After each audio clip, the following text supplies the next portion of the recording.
विपक्ष की और पार्टियों की तरफ से भी एडजॉर्नमेंट मोशन था, लेकिन एडजॉर्नमेंट मोशन पर तो चर्चा नहीं हुई, हाउस ज़रूर एडजॉर्न हो गया। सरकार इस विषय पर चर्चा करने से क्यों कतरा रही? एडजॉर्नमेंट मोशन को स्वीकार करने में क्या बाधा है? हम सदन चलाना चाहते हैं, चर्चा करना चाहते हैं और सरकार को ये बताना चाहते हैं कि खुदरा व्यापार में विदेशी निवेश के खिलाफ बहुमत है। अगर सरकार को अपने ऊपर भरोसा है तो वो इस एडजॉर्नमेंट को स्वीकार करे और चर्चा करे। पिछली बार भी सरकार वोट के मामले में घबराती थी। पिछले सत्र में भी उन सारे प्रस्तावों की भाषा बदलवाने की कोशिश की गई थी जिनमें महंगाई के मामले पर वोट कराने का सवाल था। अब फिर वही बात है। हम कहते हैं कि आप या तो रोल आउट कीजिए एफडीआई को और या फिर एडजॉर्नमेंट पर यहाँ चर्चा कीजिए उस पर, लेकिन सरकार दोनों बातों पर किसी में भी, दोनों बातों में से किसी एक पर भी बजाय 30 घंटे हो गए हैं, सरकार की ओर से अभी तक कोई संकेत नहीं आया है, क्योंकि उसमें वित्त मंत्री श्री प्रणब मुखर्जी ने ये बताया था कि वो प्रधानमंत्री जी से मिलकर और इस बैठक का जो मंतव्य है वो उन्हें बताएंगे और उस पर जो प्रतिक्रिया होगी वो सूचित करेंगे। बार बार ये कहा जा रहा है कि इस एफडीआई से बहुत फ़ायदा है, किसानों का फ़ायदा है, देश का फ़ायदा है। सबसे पहले तो मैं बता दूं कि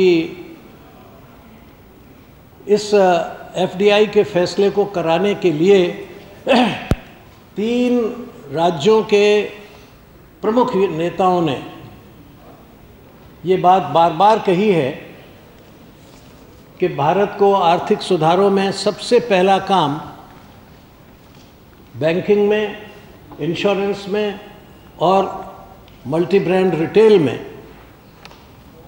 फॉरेन इन्वेस्टमेंट, डायरेक्ट इन्वेस्टमेंट खोल देना चाहिए। हमारे प्रणब मुखर्जी जब गए थे अभी वॉशिंगटन जून के महीने में, तो वहाँ US treasury secretary Tim Geithner stressed in response to a question that from our perspective, the most important thing we would like to see is progress on financial reforms.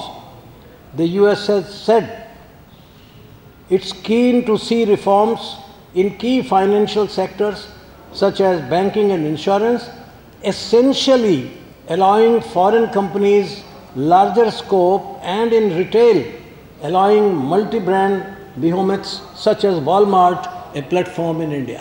Specific demand है कि इसको आप खोलिए। इसी तरह से मेरे पास Britain का बयान है। Ahead of the visit of British Secretary of State for Business, Innovation and Skills, Vince Cable, to New Delhi next week, Britain has said it would like India to open up the retail sector and further liberalize defense and financial services. इसी तरह से France का भी मेरे पास है जो ये कहते हैं कि साहब आप ये खोलिए। India is yet to open its doors to foreign investment in key sectors like multi-brand retail and insurance, among others, Sarkozy said. तो फ्रांस, ब्रिटेन और यूएसए तीनों ही अपने मल्टी ब्रांड रिटेलर्स को ग्लोबल लेवल पर जो ऑपरेट कर रहे हैं उन्हें हिंदुस्तान में खोलने के लिए आप काम कीजिए। ये सबसे पहला फाइनेंशियल रिफॉर्म्स का उनका इरादा है। और जब हमारे यहाँ भी सरकार कहती है कि हमें रिफॉर्म करना है, रिफॉर्म करना है, तो वो भी यही रिफॉर्म कर रही, कहती है कि रिफॉर्म्स कर रहे हैं।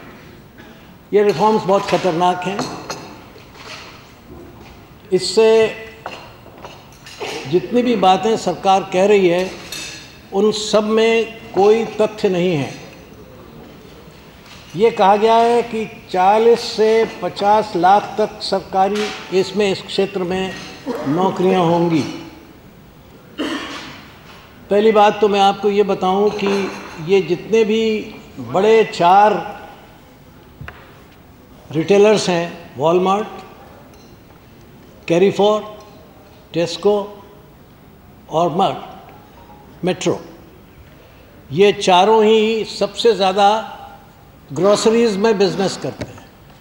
80%, 70% सबकी जो टर्नओवर्स हैं उसका 80%, 70%, किसी किसी का तो और कंपनियों का 90% ग्रॉसरीज़ में ही है, माने फूड ग्रेन, बिस्किट, दालें, इन्हीं में इनका सबसे ज़्यादा बिजनेस है। तो अब ये हिंदुस्तान में अपना बिजनेस करेंगे ग्रॉसरीज़ में, फूड ग्रेन में, और फूड चेन्स भी बनाएंगे कहते हैं, और कहते हैं हम 40-50 लाख नौकरियां भी देंगे। तो आप देखिए कि हमारे देश में एक रफ, जो अभी वैसे स्टैटिस्टिक्स पूरा किसी गवर्नमेंट ने किया नहीं है, retail in organized food has a turnover of about $4 billion Hindustan. $4 billion के करीब फूड ग्रेन्स का टर्नओवर है।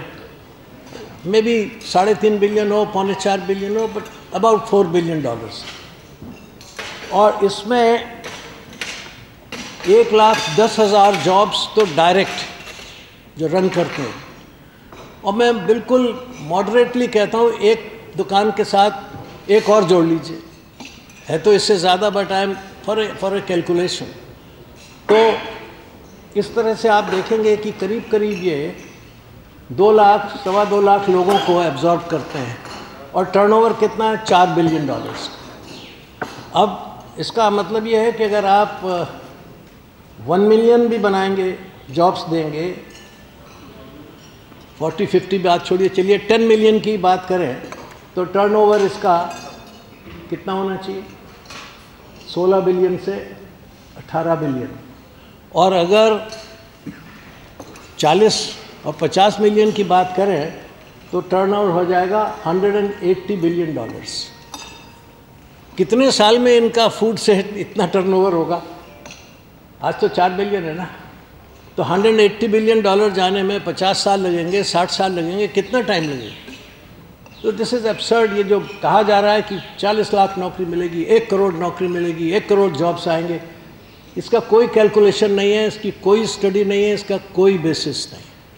इसलिए सरकार चर्चा करने से घबराती है। There no study except this pressure, international pressure. और ये सरकार अमेरिका, ब्रिटेन और फ्रांस के लोगों को काम देने के लिए हिंदुस्तान के लाखों लोगों को बेरोज़गार कर रही है। ये हमारा बिल्कुल शुरू से कहना है, और आज भी हम फिर रिपीट कर रहे हैं, इसकी इजाज़त नहीं दी जा सकती। ये कहना कि जब ये आते हैं तो छोटे दुकानों पर कोई असर नहीं पड़ता, ये बिल्कुल गलत बात है। कॉमर्स डिपार्टमेंट की जो स्टैंडिंग कमेटी थी, मैं उसका चेयरमैन था, हमने सब्जेक्ट को स्टडी कराया, सब कमेटी बना कर के जहाँ जहाँ ये मॉल्स खुले हैं वहाँ लोगों को भेजा। वहाँ ज़्यादातर डोमेस्टिक और फॉरेन तो मल्टी ब्रांड में थे या सिंगल ब्रांड, मल्टी ब्रांड में तो थे नहीं, सिंगल ब्रांड में थे, और उसमें होलसेल था, और कुछ डोमेस्टिक कैपिटल भी थी। ज़्यादातर जगहों पर यह बताया गया कि छोटे दुकानदारों पर असर पड़ रहा है। इंदौर में तो कहा गया कि 25% तक असर पड़ा है।